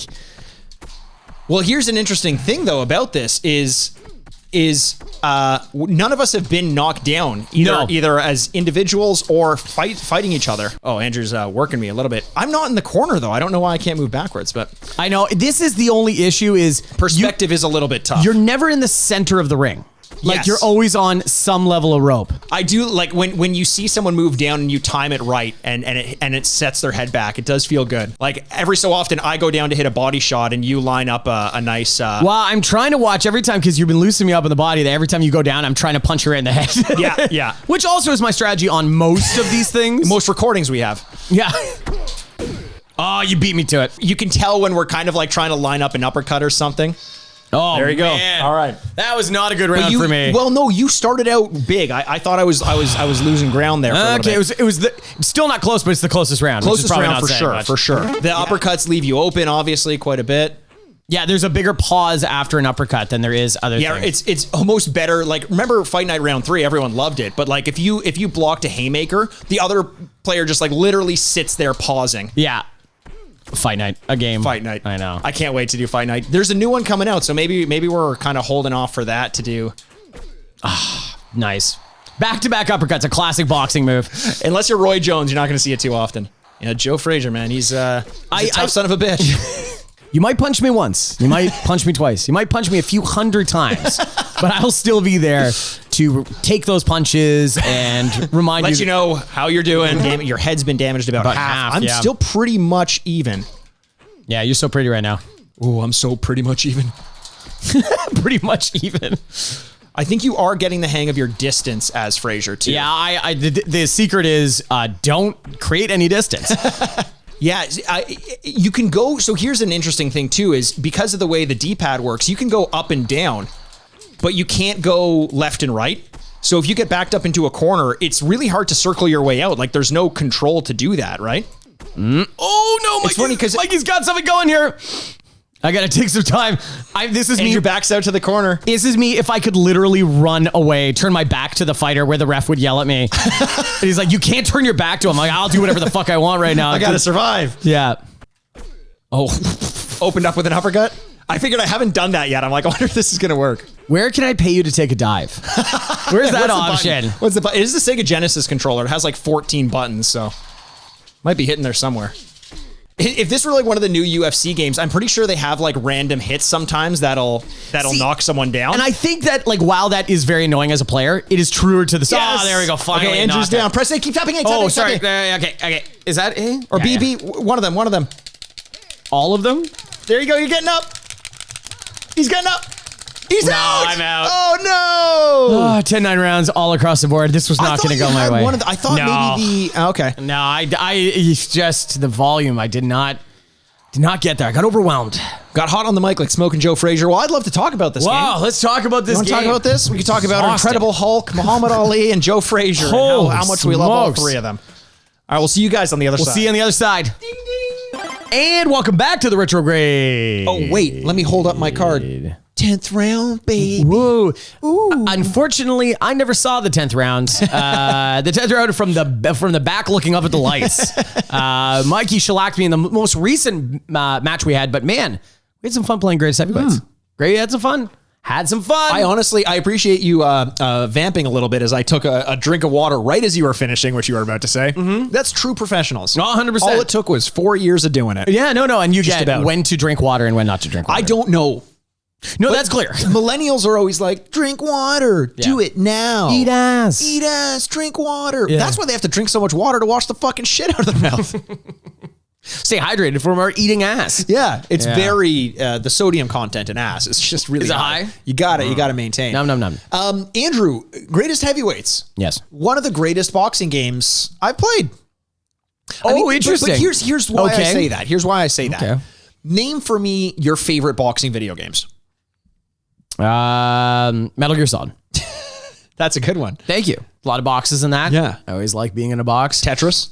Tetris. That's a pretty good boxing game. When Mario hits him with his head. Yes. Yeah. Yes. The game Unboxing for the Nintendo Switch came out this year. It's about unpacking your belongings. Weird. Sounds good. What was her name? Maria Kodo? Oh, Mary Kodo. Mary Kodo. Yeah. Okay, This there you go. pleases me. Yeah. This line of questioning pleases me. Does it please you? It pleases me. I like when we get to something you're like, this does not please me. Let's end this. No. Yeah. No. I guess a boxing game could also be Scribblenauts because you can put whatever you want in that game. That's true. Yeah. A lot of boxing games, eh? A lot of boxing games. Did I tell you about the moment in Death Stranding where it's in the director's or the definitive edition? I know Hideo Kojima does not like it called the director's cut. I was going to say, because like, what did he not get in there that he wanted? That's the thing. He said the first game was complete and finished. Yeah. We just wanted to add a little bit more to it, and they did, and makes it more works. sense. But it's not to diminish the original game. But there's a scene in the definitive edition, not the director's cut, where you're about to go in. It's like a legit stealth mission, which you haven't had in the game yet. But you're indoors and there are people with guns patrolling an area of corridors. Everything is gray like Metal Gear. And before you go into that area, Norman Reedus looks at this like cabinet on the wall and there's a giant box there. And he like looks at it and almost like looks at the camera and then like picks it up, pours the oranges out of it, puts it on the ground. He like looks at it, looks at where he's supposed to be, looks at it. And this is like a full minute and a half cutscene. Yeah. And then he jumps into the box from the top and then crouches down and then goes, I don't know, and puts the box back on the thing and you don't end up using it. The whole time you're like, oh, fuck yeah, we get a box. This is Metal Gear. And they just don't give it to you. I like that it's not a short reference, but it's also not a full reference. It's something in between. It's just, it's basically making you think like, we're going to get it. It would be like if it's just a box. If I don't want to say U2 because there's so many hits that they could do this towards. But if what's your favorite band? What's my favorite band of all time? Or just Wham. Wham. Okay. It'd be like if they came on stage and they're like, we're going to play Last Christmas. Yay. Or no, they didn't say that. Okay, they didn't say that. All right, guys. Thanks for coming. Welcome. Even though this is the end. Okay. Hey, guys. New York City. Yeah, that's where you are. Yeah. We planned this one on a special occasion. Yeah. You know why? Christmas. Well, not yet. Okay. I don't know. This is great. All right. Yeah. Thought to be You're boring. yelling too now? Yeah. They're also yelling? Yeah. Okay. Yeah. Did they not get microphones? We know what you came to hear. Yeah. You came to hear us spread the holiday cheer. Yeah, oh my God. And what better way to do that than the greatest holiday of all time? That's controversial, but I like it. George Michael's birthday. Happy birthday to okay. you. But you got to be respectful. Yeah. You're like, but it's not what I wanted. You think you're getting what you want, Right. you don't get it. Right. Also, canonically, they would come out and go, "Welcome to York City." Yeah, York City. This city's very old. We were in Hampshire last week. Hampshire. Oh God, we took the Jersey turn, but wait, that's what it is. We call it. Yeah, that's okay. Never mind. Yeah. So yeah, greatest heavyweights.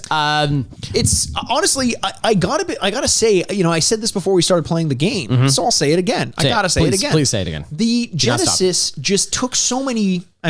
Interesting way to put it, but big swings on games. And this Couple body jabs. like mid 90s kind of era, 95, 93 to 95 or so. You got NHL 94, which is huge. You got NBA Live 95, Madden around this time. Sports were figuring themselves out. And this game feels no different. The combination of a close-up view of two boxers duking it out, along with a grid that shows where in the ring you guys are, adds to the presentation in a way that I never would have expected for a game from 1993. No, and even with, I just played the game. I just saw it. I just controlled it and stuff like that. Yes. And yet, if somebody was like, "What's the perspective on that game?" I'd be like, I don't really fully know how to explain it. I kind of remember it as just like a ready to rumble. Like I don't remember it as 2D because the presentation is so good at giving you all the information you need that in my mind, it was just a box. It wasn't limited by anything in a weird but way. like we just played the game for a while. Yeah. Do you know how you moved around the ring?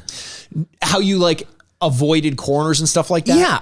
No, I think it was, side to side. I think it was much more of a, here's the thing. I think there was almost like a rubber banding where if I had momentum and I was pushing you in one direction. Yeah, which happened a lot. In some cases. Well, towards the end of the fight, you were controlling direction, I think, a little bit better than Mike, I you're being very sweet. You won every round. I did. Not only am I guessing that, the judges told me that. On the way out, judges can be corrupt. I'm bleeding and I've been knocked unconscious. And they're like, "And Joe, I just want to let you know you lost every round." Thank you very much, guys. Appreciate it. Thank you. Oh, I'm being wheeled out, giving a thumbs up to the audience because they think I'm dead. But I feel like it's this thing where they have this momentum meter where it's like you start in the center of the ring. If I move forward, I push you towards the corner. That means I've moved imagine a meter. I've moved it like say it's Like a meter stick?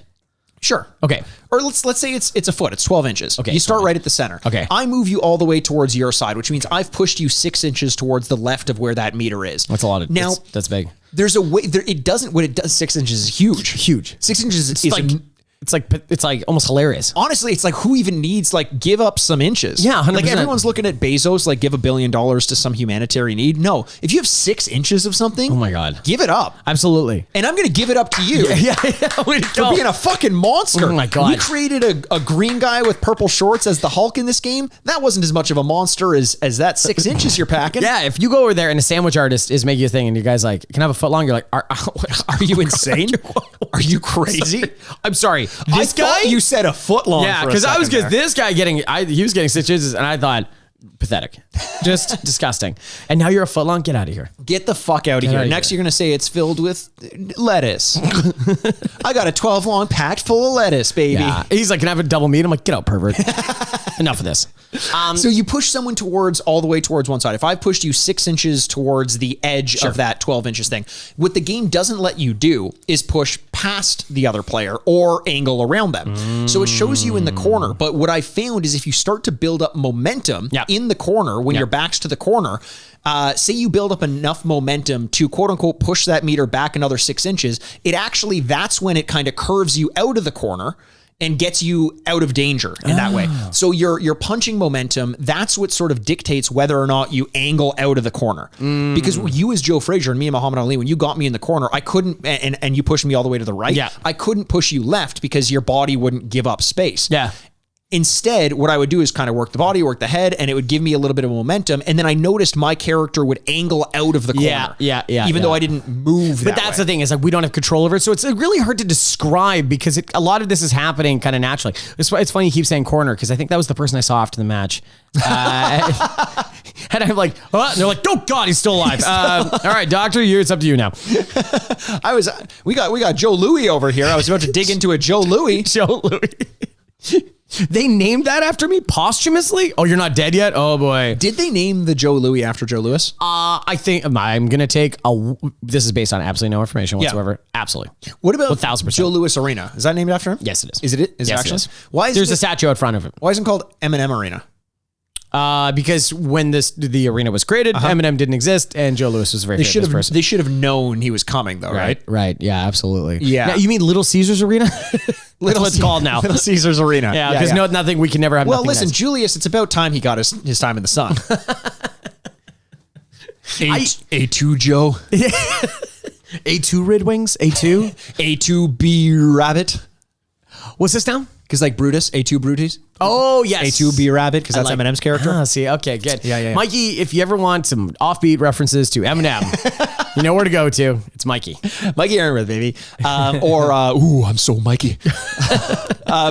What about the overall presentation of the game? Like, I know we talked about the perspective, but overall, the look and feel of everything around it. Yeah, like it is very of its time. Yes. So it's not like you're like, whoa, the graphics. You know what I mean? Because it's very realistic to what a lot of video games look like at the time.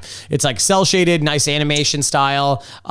It's very colorful in the way, but it's very flat. Everything's very flat, right? And even though there is like an audience, which is like 4 different people in repetition, that's fine. But however, the audience looks better than audiences would come to look in like some of the NHL games afterwards. Yeah. Like having 20 people in the audience and the whole audience actually is better than saying we have 20,000 people, but they're all a dot. Yes, you know exactly. what I mean? Like a smudge. They're all animated. They're moving around. Yeah, they're moving around. So like I like that part. I like the ring, the lights, the Michael Buffer there. Yeah. Like it does sell you on the idea that like this is boxing. Well, the ghost of Michael Buffer's there.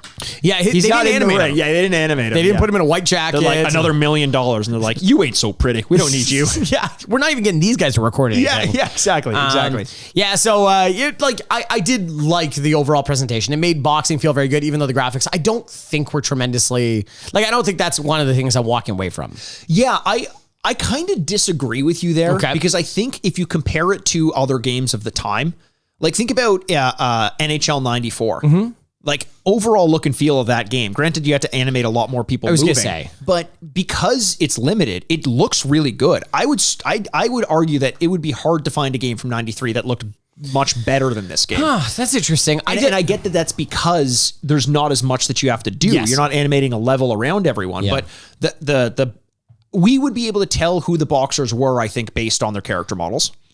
Would you think that? I think so. Oh, okay. I think so. Okay, I needed because when it came up and they're like, Joe Frazier. I'm like, Joe Frazier. I was looking at him like, that's me in blue? Okay, that's me in blue. All right. Muhammad Ali looked pretty Muhammad Ali-ish. I guess so. I don't know. I'm not trying to be like, I'm not trying to rain on this parade, but I'm just saying like, I guess it's pretty good. They have 20 different animations really fully. Like between all the punches and the strike and the taking punches, and they limited the amount of rings so it's all flat. Yes.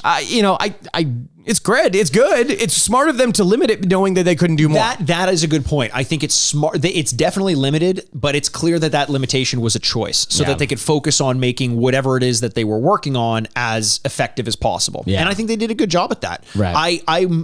I'm pleasantly surprised because this game meant a lot to me growing up. It was bizarre. It was a game that my brother and I had to figure out on our own as we went in order to like get the controls. We didn't understand what boxing was. We weren't as video game literate to know that like this is the head, this is the body. Yeah. There's a meter coming down on the body, so that means you're more damage to the body. So what does that mean? Does it mean when you get hit, you take more damage to the body because you've already taken so much? Like we just didn't know. And we figured it out, and we ended up beating the game. Going through all the heavyweights, and that felt like a massive Stinky achievement. Johnson and Fireman Jones. Yeah. Wild Bill, whatever from Canada. Yeah, Wild Bill Sty or something. Yeah. And because of that, I was worried that my memory of the game would vastly outplay what the game actually felt like, but it felt good to me. I actually enjoyed it. Yeah, no, this is a very enjoyable game. It's tight, it's compact, it doesn't overextend itself. Yeah, so it's enjoyable. And like the other one with the games like this, of this time, there's so much like God. Hear us play all these old sports games. There is so much of like, oh come on, this is bullshit. A lot of this is like if you get hit like I did repeatedly, you're kind of like I have no one to blame but myself. And you don't. So and that's a rewarding experience for video games. Did you you find it was weird because sometimes blocks seem to happen automatically, and Yes. sometimes they didn't? Okay, because I'm glad you said that, because like sometimes I'm like, wait a second, I didn't do that. Yeah, yeah, and I'm yeah. like, all right, cool. Like you're not going to roll with it, but Yeah. I don't know. Yeah, I don't know what to tell you, but yes, I did. Feel Yeah, the I same don't know thing. what that was about or what the measurement of that was. You know, it's funny playing the game now. I have the same issue of I don't have an instruction booklet to tell me what it was. I'm sure I could look it up on GameFAQs or something like that, but still the same issue, just trying to feel it out. And I do think, though, that the presentation does enough to tell me what's going on without fully knowing what's going on. It's pretty intuitive. We got the hang of it without looking anything up. Not always with these retro games is that the case. Yeah. So maybe that's not. Maybe we can't talk around it anymore. I don't think we can. Let's get into our reviews of this game. Andrew, I just want to say before we get into this, this is a tough one. This is a tough one because I don't know where to place it. I can see both sides. I know what you're saying, Andrew. You always use that word tough. It means nothing to us anymore. Well- You know what's tough? Okay. Gauging what you actually mean by that anymore. Going to jail because of your beliefs in the Vietnam War. That's tough. That's tough. You know? Coming to Canada to fight George Chuvalo because it's the only place you can fight. Yeah. And still not knocking him down. Yeah, I know. Very famous story. If you're not Canadian, you have no idea who George Chuvalo is. That is such a shame that non-Canadians don't know who George Chuvalo is. Yeah, but unfortunately, there is boxers from every country like this, Of where course, they're of like, course. you're like especially in England, but like there are these ones that were like they were so good and no one talks about them. Yeah. You know, Well, I mean, it's not everyone can say that they fought Joe Frazier and Muhammad Ali and never got knocked down. Yes. It's impressive. oh, it's incredibly impressive. impressive. Absolutely. But before then, you know, we've got 12 rounds to score. But if you add 4 rounds to that, that gives us 16, and it's boy. 4 bits each that we give it for the retro score and the current score, and that's math. Illuminati. So, Andrew, you, as we mentioned, didn't play this game enough to have formed an opinion on it as a kid. You did remember some of the elements of it when we turned it back on.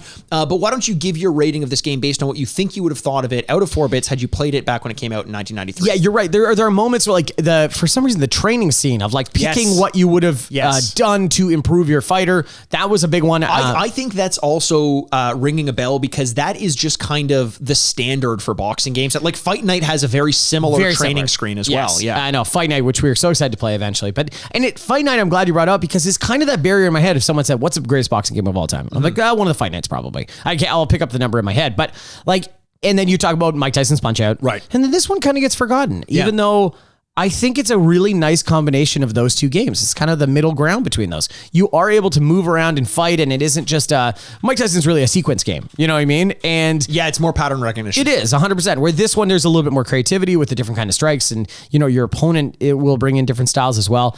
I thought the animation is totally fine, is totally fun, and I thought that the presentation it makes you feel like it's actually boxing. Yeah. It's fun. As a kid, I would have loved this, even though maybe I fully didn't understand it because boxing was kind of foreign to me at the time. But I think I would have enjoyed it. I'm going to give it a 3 out of 4. 3 out of 4. Yeah, that's a high score, but It's high. I Yeah. like it. Yeah. I honestly like it, and I think it's warranted because I think it's hard for us to recognize how ahead of its time this game felt. When I look at reviews of the game, it's hard to find anything formally, but I know All Game gave it a 4.5. how about casually? Casually? Yeah, A lot How of about people business liked it. casually. Business casually? How about party in the front, business in the back? The opposite mullet. It's a high tight in the back, front all the way to your front, like Cousin It. Like Cousin It. There you go. It's Cousin It. Cousin Not It. Oh, I Mr. did. It. Yeah, but since I'm not related to him, it's Mr. It to me. That's Sir It. Sir It. It was knighted. Sir It. Also, do you know what you see if you take all that hair away? What? There's a clown under there. No, that's one's talking about terrifying. it. Yeah. That is terrifying. Also, the voice terrifies me. That. Oh, I didn't like that at all. Yeah. At least the hand didn't have a voice. The thing. The thing. No, that's the movie. Now we're just a snake eating his tail at this point. Okay, so I like that review of a 3 you gave it. I'm glad you like it. I feel a little bit more towards this game. Not enough to give it a 4. Okay. But because I remember so vividly being enamored by this game, I didn't even know boxing existed. I didn't give a fuck about boxing as a kid. Did it blow your mind when you found out later it's also a sport? And you're like, I have a video game like this. That's a real guy. He is so pretty. I remember, you know how, especially earlier games to me, when they add a little bit of story, like the taunting of a player character to you, I start to add my own meta narrative to it, especially with a created character. So Super when creative. I was at the point when I was taking on like Joe Frazier and he's calling me a pansy. I didn't even know what a pansy means. Yeah, and I was purple. I took it personally. And then when I beat up Joe Frazier, I was like, now who's purple, bitch? I didn't know what that meant either. Thanos versus the Incredible Hulk. Exactly. Oh, Yeah. hey, those are two creative characters we could do. Creative characters that we could do. So I was enamored by it. I learned about boxing as a result of it. When I remember I mentioned like Rocky Marciano, and my Gigi heard it, my grandpa, and he was a huge boxing fan. He was like, "What? Where did that come from? That's amazing." Yeah. So this did mean a lot to me, and at a time when I could have been playing Street Fighter, I was playing Greatest Heavyweights, which means it was good. Yeah. It was good, and it was fighting, and instead of throwing Hadoukens, I wanted to throw haymakers. Yeah. And because then I give it a 3.5 out of 4. Meant that much to me. Wow, 3.5 out of 4. Wow, so 6.5 out of 8 in our retro scores. Wow. Ooh, something might be happening here, Mikey. Something might be happening. I think we're pretty close, but I'm so curious to see what you're going to give in your current score, because I think that's what you're struggling most with. I am. Right? That is the one I'm struggling most with. So to like let you into my thinking here is that, okay, so this is with the current score, we're comparing it to modern day games. Is this comparable to modern day games? No, it's not. It's just that the sound is not as good, the graphics are not good, the controls not as good, because there's so many more things you can do with more accuracy and faster. Right. That all being said, there are things that get rewarded in the modern day from this podcast because they fill a time capsule that has not been recreated throughout history. Yes. This one, you can't play a game like this today. It's too quaint, it's too simple, and that's part of the things that make it so good. Right? So yes, when we play Fight Night from 15 years later, it will probably wallop this game. Yes. But it's a different game entirely. At that point, you almost have to stop to compare the games just because they're from the same sport. Right. I really like this game. I think it fills a niche of this kind of gaming that still can be executed today in 2021 because of the controls mostly. I throw out everything else. If the controls don't work in this game sucks. I think it's pretty good. I think it holds up pretty good. And unlike Mikey, I will not spy hunter this score later if I'm not happy with it. I'm going to give it a 3 out of 4. 3 out of 4. I love it, Andrew. Yeah. I really do. I'm glad you like it. And I agree with everything you're saying. It's basically, you basically copied what I was about to say in the future about the fact that you copied me. Well, now it sounds like you copied me. No, you futuristically plagiarized me. And everyone knows that you can do that. Is this a Looper thing? This is a Looper thing. Yeah, Joseph Gordon-Levitt's playing a younger me. Does that mean I'm an older or younger you? Wait, what? Oh, yeah, okay. If I look behind me, Andrew, if I look behind me and you got a shotgun to my head again, Yeah. how dare it? How many times do I have to tell you? Honest to God, I'm actually kind of surprised you keep falling for it. Don't do it. Yeah, I know. I'm going to blow your heads up. Yeah, I'm going to blow your heads up. I told him to go away. But I'm going to say a lot of the same things. Uh-huh. Yes, when we're comparing retro games to modern games, especially from a certain era, early 2000s, mid 2000s, because it's now broached the 3D era, you're kind of forced to compare it to the same styles of games that we get nowadays. Sure. Because it's very, like, there's no way NHL 07 is better than NHL 22. It's impossible. Yeah. NHL 22 is going to be a better game because they're dealing with the same perspectives. However, when we're dealing with a game from 93 that is a boxing game from this perspective, you almost can't compare it to a game like Fight Night. It would be like comparing Tecmo Bowl to Madden 22. Two different games at this point. And like you said, they don't make those games anymore, not the way that they used to. So I think it almost exists in a time capsule. Like I can give NHL 94 a 4 and I can give NHL 22 a 4 because they're two different games. And even still, I would ask you, what modern boxing games can you play to play as Jack Dempsey? As Rocky Marciano. Yeah. I mean, this is so much of a time capsule that you almost can't look past it. I had a great time playing it. I would love to go through the ranks and then use my created character to take on Muhammad Ali. Yeah. It'd be amazing. I know some of those boxers are available in some of the more recent games. Yes. But I'm giving it a 3.5 out of 4. 3.5. I'm giving it a 3.5. I really enjoyed it. It managed to give you that satisfaction of like a snappy punch when you time it right, when someone goes down and you uppercut them and it pushes them back. Yep. You know, do I think I could play it for a month? Probably not. No. But because I can get my hands on it and just kind of sit down with it for a little while, I would love to sit back down with this game. Wow. I could have played another 3 rounds against you. I do think that the actual fight that we had lasted a bit too long. Yeah. Like the 3-minute rounds is kind of like, okay, whatever. God, if those are the final fights, you're like, oh my God. Yes. Like, holy God. But, you know, this is the final review of the year, Mike. It is the final review. And this is a good score. I think we got a 13 out of 16 here. We got a 13 out of 16. Wow. That's a great one, Andrew. Wow. I'm happy with that. I was nervous about this one because there was a lot of pressure. I know my brother's going to be possibly listening to this one and kind of breathing down my neck to make sure I do this game justice. And I think I did. Oh, I think you did. 2 3.5s. It's hard to really beat that, man. It really is. You And know? I'm sure there's some contradictions somewhere in my reviews, but I feel really good about this game. I really enjoyed it. Well, there we go. So those are 2 scores. And, you know, I think before Michael Buffer calls it for the for the final call of this year, Yes. the Retrograde podcast, I need to, oh, wait, what? Okay, we got the music. got Okay, the let's music just go. coming in. Okay, let's I was going to reveal something very secret. Oh, no. We'll do it over the music to me. Oh, okay, sounds good.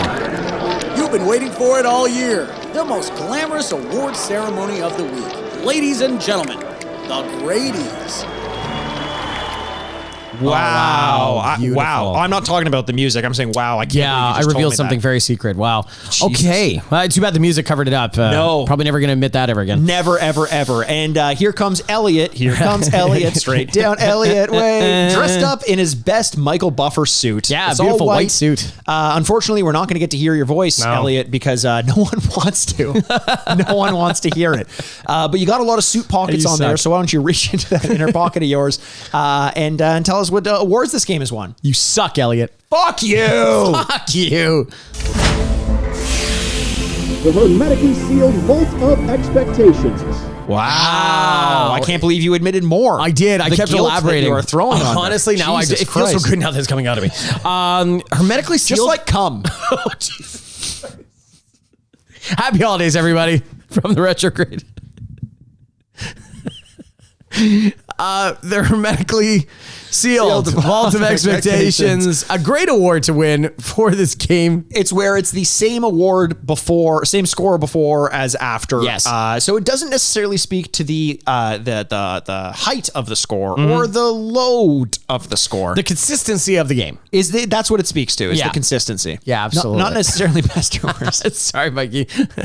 But absolutely, but like, and sometimes it's not always like this where it's exactly the same scores. I both gave it 3s. You Yes. both gave it 3.5. Yes. We didn't switch. We didn't move around here. Right. That's pretty interesting. So, good for this game. I honestly would say if you have access to this game, if you can go out and seek this game, try and play it. It's a lot of fun. Honestly, it'll be hard to find. I just, while we were recording, looked up some of the top rated boxing games of all time. It's not anywhere near there. Like, it's just not listed anywhere. I thought we went through this already. The Metal Gear Solid games are pretty good. Pretty good. Yeah, They're pretty good. They're going to take up a lot of space. It seems like it's been forgotten. So here we are to champion this game, like one of the greatest heavyweights of all time, of heavyweight boxing. Look, guys, if you're not over on Patreon at the Mushroom Club, this is the last episode of the year. This is the last episode. I hope you enjoyed a little bit of a detour we took to just summarize the year. Had a little bit of fun with that. We hope you enjoyed a longer episode than we normally do, but we figured we'd go out with a bang. Walk down memory lane. But yes, speaking of the Mushroom Club, patreon.com/Retrograde podcast, we have episodes all over December where we're going to be doing, talk about Spider-Man. We're going to talk about Hawkeye. We're going to talk about Matrix. We talked about our top 10 favorite things of the year. Right. And the most important episode that's coming up that has not been released yet, this Century Club New Year's Eve episode. Oh, If I you don't- can't wait. If you don't know what we're talking about, it's an hour and 40 minutes, so it's 100 beers. Mikey and I do a shot of beer. 100 shots of beer, not 100 beers. We would die. But just like that drinking and driving episode. It's 100 shots of beer over 100 minutes. And so what we do is usually we'll start a little bit early, and then an hour and 40 minutes before New Year's Eve, you start it with us. And so that at 100 beers, we celebrate the New Year's together. It's one of our favorite things to do. And so if you want to go over there, please ring in the New Year with us. But if you don't, we love you guys. Thank you so much for listening this year. Thank you so much for listening to Retrograde Podcast and being such an awesome member of the community that we've created. Absolutely. Thank you. I didn't know if you were going to give me a chance to speak. I wanted but no, you to I say appreciate that, something, guys. Year after year, especially over the past couple of years, things have been weird as hell. Oh, yeah. This has been one of the only consistent things. Speaking of the hermetically sealed vault of expectations, one of the most consistent things that I've had in my life. Maybe you'll say the same. Yeah. Love sitting down to record. I love the community we've created. If you haven't been vocal and you want to join us on Twitter, Please. Instagram, send us a message. Let us know you're out there. Let us know you're listening. Yep. And best of all, if you give us a rating and review, that always goes a long way as well. I understand. I hope everyone's having a great holidays out there. We love every single one of you, and we can't wait to talk to you soon. My name's Adrian Bascom, and with me, as always, is the bad boy of podcasting, Mr. Bebop himself, Mikey Aaronworth. This is the Retrograde Podcast. Year over. Happy New Year! Thank you so much for listening to the Retrograde Podcast. We look forward to recording this podcast all week long, and we hope you guys look forward to listening to it. You know how we got into retro video game podcasting for the money and the babes? We're really in it for the ratings and reviews. Money is ratings. Reviews are babes. Please subscribe, rate, and review wherever you enjoy podcasts. For any business inquiries, you can always email the retrogradepodcast@gmail.com. You can find us on Twitter @RetrogradePod. And you can find Andrew on Twitter @RetrogradeAndy. And then Mikey @RetrogradeMikey. Instagram @The Retrograde Podcast. And remember, find us on Patreon, patreon.com/The Retrograde Podcast for all of your non-essential but very much enjoyable content. We don't ask that you give us much, apart from joining our Patreon. But what we do ask is that you join this community that we've grown. Also, give us some of your blood. Yeah. I want some of your hair in a bag. Thanks for listening from your two dads. Furnished by Sad Styles Productions. What are we What are we fucking doing here? What are we doing This is a farce.